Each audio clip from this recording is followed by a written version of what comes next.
Mercedes has just dropped the convertible version of the CLE53, and it is basically a very beautiful design. I think this still has the Mercedes elegance and the gracefulness to it, even if we do have the frowning grille these days instead of the beautiful smiling one that we used to have back in the day. So let's have a look at this article from Car and Driver, and then I'm going to show you a couple of changes that I want to tweak on this design that I don't feel suits this overall design. And they're so small changes that I'm not sure why Mercedes put those design features onto this car. Before we jump into Photoshop, have a look at this car from a front, side, rear.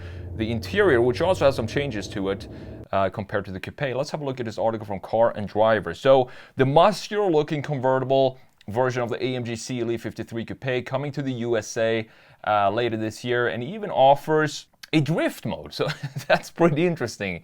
I don't think a lot of people who buy the convertible version are gonna head out and drift. They might drift around the drive-thru on the Starbucks, but that's pretty much it. You have all-wheel drive and rear-wheel steering are both standard. US buyers will get the CLE53 cab in the second half of this year. So it's powered by a 443 horsepower 3-liter inline 6, which is boosted by both a turbocharger and a 48-volt electric compressor. So you have an electric compressor these days. It's pretty cool. Now you can't drive this just as an EV like you can with the E53 AMG, which also has 576 horsepower, a lot more than this, but it is still a hybrid. The Mercedes quotes a torque peak of 413 pound-feet for the CLE53, not bad at all, with an overboost function that pumps it up to 443 pound-feet for up to 10 seconds.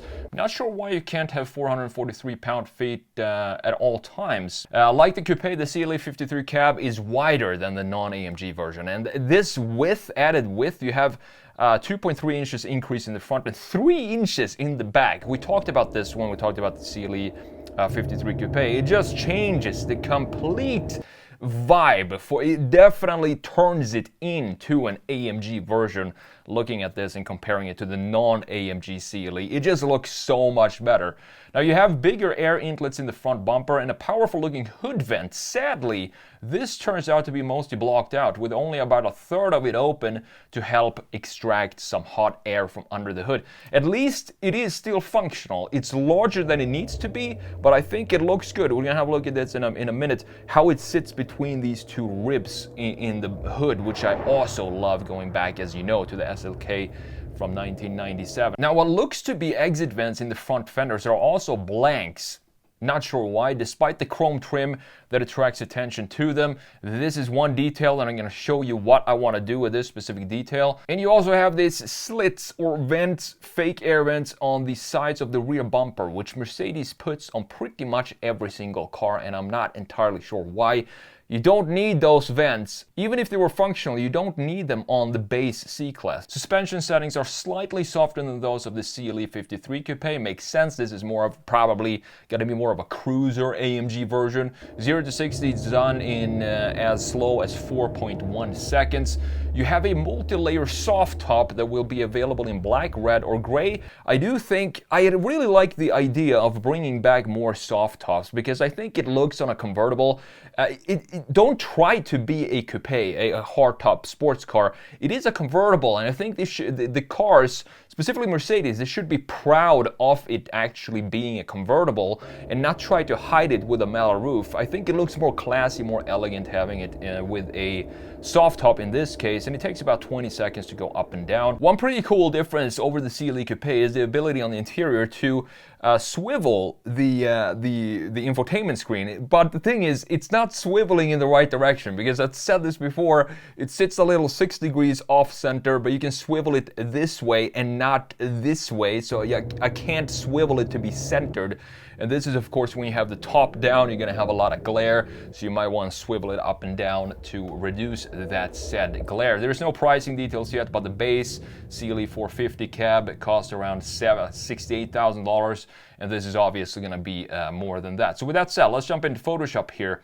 And let's have a look at this design. As I said, overall I think it's a gorgeous looking car, specifically in this red color that we have here. It looks classy, elegant, still pretty aggressive, because it is of course still an AMG, so we need to have some aggressive features in here. But overall, the graphics in the front, look at this headlight here, for example.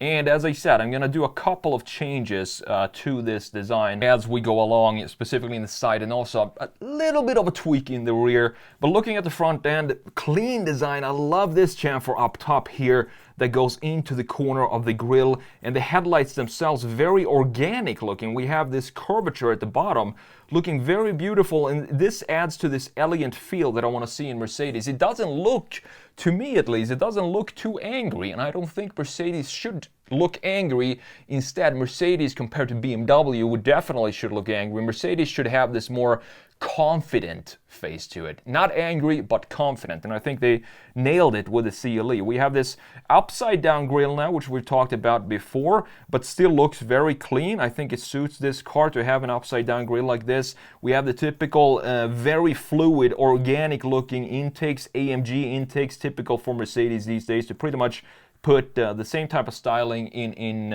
all their AMG models, specifically here in the bottom.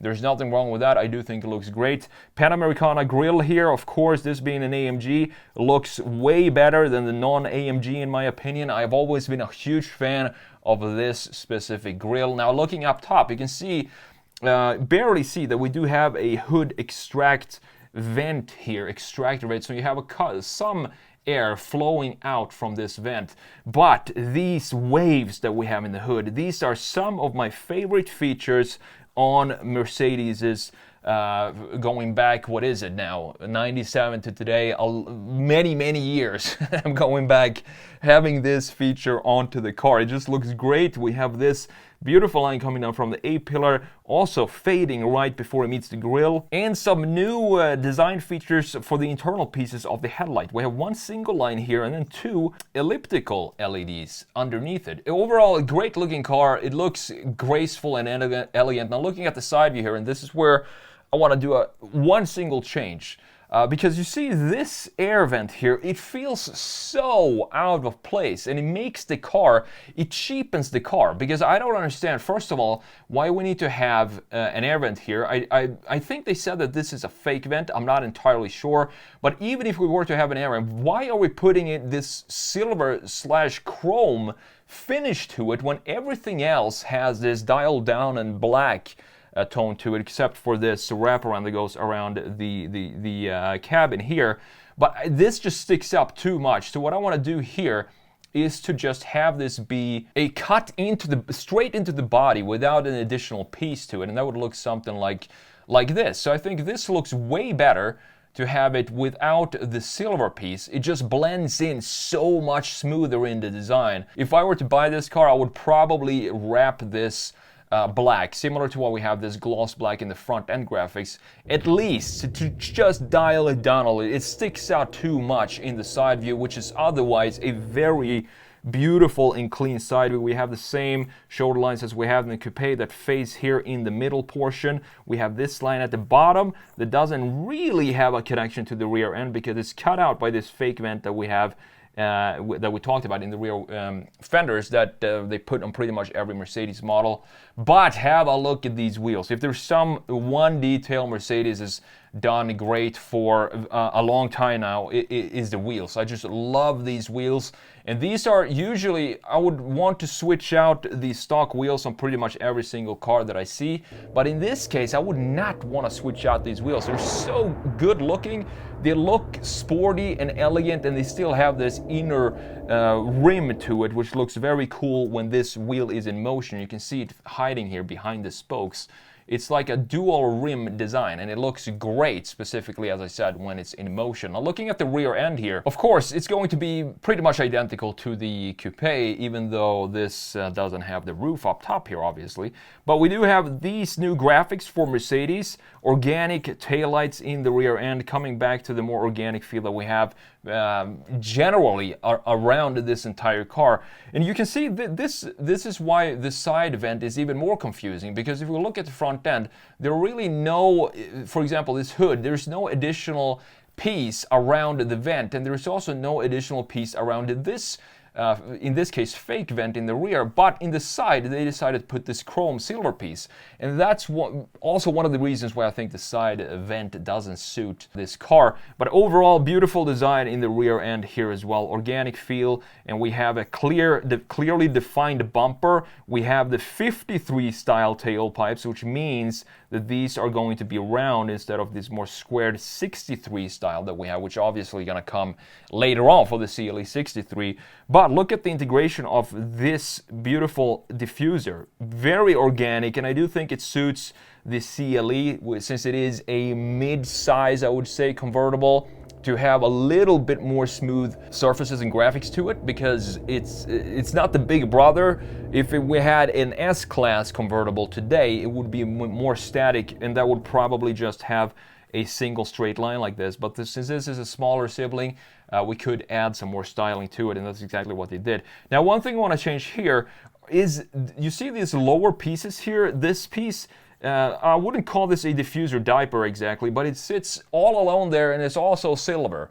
Some might think it looks great. It adds a little bit of personality to the rear end with some different colors there, or finishes on the rear, but I would like to make this black like this. I think this looks a lot better because it removes, this just adds more volume to the lower section of the car and brings the volume down by having a lighter piece at the very bottom. So I want to reduce that weight and just darken this out. And this is something that I would probably do if I were to get this CLE53. Just wrap it or figure out some way to have it be black like we have right here. I think it looks a lot better than silver, but that's just my opinion.